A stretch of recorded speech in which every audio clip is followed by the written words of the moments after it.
Welcome to the Global War Watch Network. Trump's tariffs just hit a massive legal roadblock. A federal court has struck down his emergency powers on trade, but could the Supreme Court step in? What happens next could reshape America's economy and global trade. Today, we're unpacking a pivotal legal battle that challenges presidential authority and casts a long shadow over global commerce. We're talking about a recent appellate court decision. It has some pretty significant implications for former President Trump's trade policies. And this isn't just, a dry legal discussion. The stakes are incredibly high for businesses, for supply chains globally, and maybe even for the balance of power in the U.S. government itself. That's exactly right. What we're seeing here is the judiciary really taking a hard look at how the president used these so-called emergency powers to bring in some very broad tariffs. The law in question is the International Emergency Economic Powers Act, or IEEPA, and the core issue isn't really about whether the tariffs are good or bad policy. That's a separate debate. It's about whether Congress ever actually intended IEEPA to give the White House that kind of sweeping power over trade. So it really boils down to a fundamental question, constitutionally speaking. Who gets the final say on America's trade policy, Congress or the president? Okay, let's dig into that legal showdown then, because the details really matter here. What exactly happened? Well, the U.S. Court of Appeals for the Federal Circuit, they handed down a pretty major decision. It was 7-4 on August 29th, 2025. And this didn't just pop up out of the blue. It actually upheld an earlier ruling from the U.S. Court of International Trade. They were the first ones to say certain tariffs were illegal. Now, certain tariffs, which ones are we talking about? Specifically, the reciprocal ones, sometimes called the Liberation Day tariffs, and also those tariffs targeting goods from Canada, China, and Mexico. The administration had linked those to fighting fentanyl trafficking. But here's the crucial part. These specific tariffs, they're only allowed to stay in place until October 14th, 2025. That's really soon. Right, it's a very short fuse. Yeah, basically a countdown clock. It gives the administration just that window to decide, do they take this to the Supreme Court? And that 7-4 split, while it's a clear win against the tariffs, it does show there's some real disagreement among the judges on these complex legal points. Absolutely. And that brings us right to the legal heart of it, which is IEPA itself. That's where the appellate court really focused. You see, traditionally, IEPA has been used mostly for financial sanctions. Think things like freezing assets, blocking transactions with unfriendly nations, targeting money laundering. Right, financial tools in an emergency. Exactly, financial levers. But what's really striking here, and the court's pointed this out very clearly, is that the words tariff or duty, they're just not in the IEPA statute. They're conspicuously absent. Now, if Congress had wanted to give the president broad tariff powers under IEEP, well, it's pretty strange they wouldn't have just put those words in. Seems like a major omission. It does. The appellate court was quite blunt, actually. They said it's unlikely that Congress intended, in enacting IEPA, to depart from its past practice and grant the president unlimited authority to impose tariffs, end quote. And that gets back to a basic principle in U.S. law. The power to set tariffs, to regulate commerce with other countries, that's traditionally Congress's job, not the executive branches. When presidents have gotten tariff authority, it's usually been very specific, very narrowly defined, and with clear checks from Congress. That distinction is so important, Congress's traditional role here. And it's also key for you listening to know that this ruling doesn't hit all of the Trump administration's tariffs. For example, you've got the sectoral tariffs, things like imported cars, steel, aluminum, copper. Those were put in place using a totally different law. Section 232 of the Trade Expansion Act. That's the national security one? Exactly. Those Section 232 tariffs were based on findings of national security risks. Because they use a separate legal justification, they're still in effect. This new ruling on IEPA doesn't touch them. So, yeah, it's not a total wipeout of all tariffs, but a very specific challenge to tariffs imposed using this one particular emergency power. Shows the different legal paths available, doesn't it? It really does. So, with that legal picture clearer, the next obvious question for businesses is, well, the money, what's the financial hit, or potential relief? Let's talk dollars and cents, because this has real-world effects on companies and maybe even consumers. Who actually pays these tariffs? Well, most economic studies seem to agree. The bulk of the tariffs is currently being paid by American firms as they import foreign goods. Yeah, that's generally the consensus. So you think about a U.S. manufacturer importing steel, or maybe a retailer bringing in electronics. They pay that cost up front. So if the Supreme Court does end up agreeing with these lower courts, wow, that could mean serious relief for a lot of companies. They might be able to claim back tariffs they've already paid. We're talking Significant rebates, potentially billions of dollars. That's a huge potential boost. Oh, absolutely. Huh. The financial relief could be enormous for some sectors. But there's always a but, isn't there? The flip side is this lingering uncertainty. This legal cloud hanging over everything makes it really tough for businesses to plan ahead. Think about it. Most companies, even if they hope the tariffs get struck down for good, they're going to be very hesitant to make those big, expensive multi-year investments needed to, say, shift their supply chains. Because they don't know if the rules will change again. Precisely. They need clarity. They need to know which tariffs are going to stick long term before they commit millions or billions to building a new plant or finding new suppliers. And what's really telling is that a lot of businesses actually expect the president might just try to bring back many of these tariffs using different laws, even if the IEEPA route is blocked. So they anticipate a plan B. They do. And just that anticipation, that feeling that the tariffs might just reappear under a different name, that's enough to pause investment. It creates this kind of regulatory limbo that slows everything down. Okay, so it sounds like even with this appeals court ruling, the administration's trade team isn't just packing up.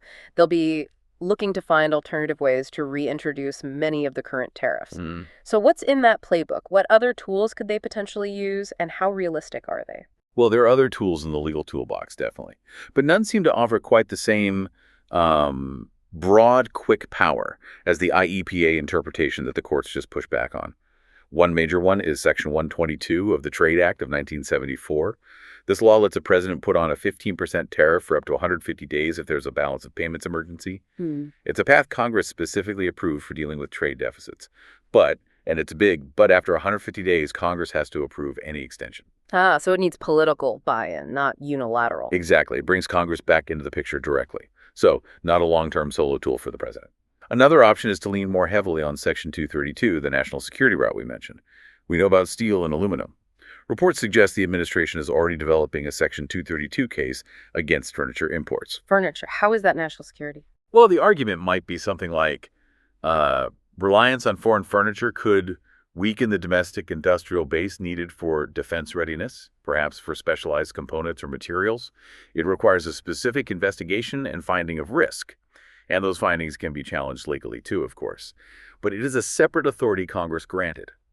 And finally, they could try to revive Section 301 of the Trade Act of 1974. That was used heavily against China during the first Trump term. Right, the unfair trade practices law. That's the one. Section 301 lets the president act against foreign countries if they're found to be using unfair trade practices, things like intellectual property theft or forcing companies to hand over technology. But again, it's not really designed for tackling a general trade deficit. You have to identify specific unfair practices, investigate them, and then the tariffs are supposed to be aimed at fixing those problems. It's a more targeted, legalistic process. Okay, so if I'm understanding this right, yes, there are alternatives, but it sounds like using them would take a lot more time, a lot more specific justification. It wouldn't be easy to just recreate the same wide net of tariffs thrown under IEPA. Replicating that broad sweep seems difficult. So, the likely result, if the Supreme Court agrees with the appeals court, is probably somewhat lower tariffs overall than what we saw with IEPA fully in play. That seems like a reasonable expectation, yes. It would be harder and take longer to rebuild that same tariff structure using these other tools. And there's another ripple effect you mentioned earlier. This ruling resurfaces doubts about the deals the president has reached with Japan, the European Union, and other trading partners. Can you unpack that a bit?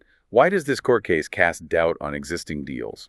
That's a really important point. Think about it from the perspective of Japan or the EU. They negotiated deals, maybe made concessions, partly based on the assumption that the U.S. president had certain broad powers to enforce trade measures, maybe through tariff threats under IEPA. Okay, so the foundation of the deal feels shaky now. Exactly. If the legal basis for those presidential powers is suddenly ruled illegal, or at least highly questionable, those partners start wondering about the reliability of the whole agreement. They might think, well, if the U.S. can't legally impose the threatened tariffs that pushed us into this deal, is the deal still valid? Do we need to renegotiate?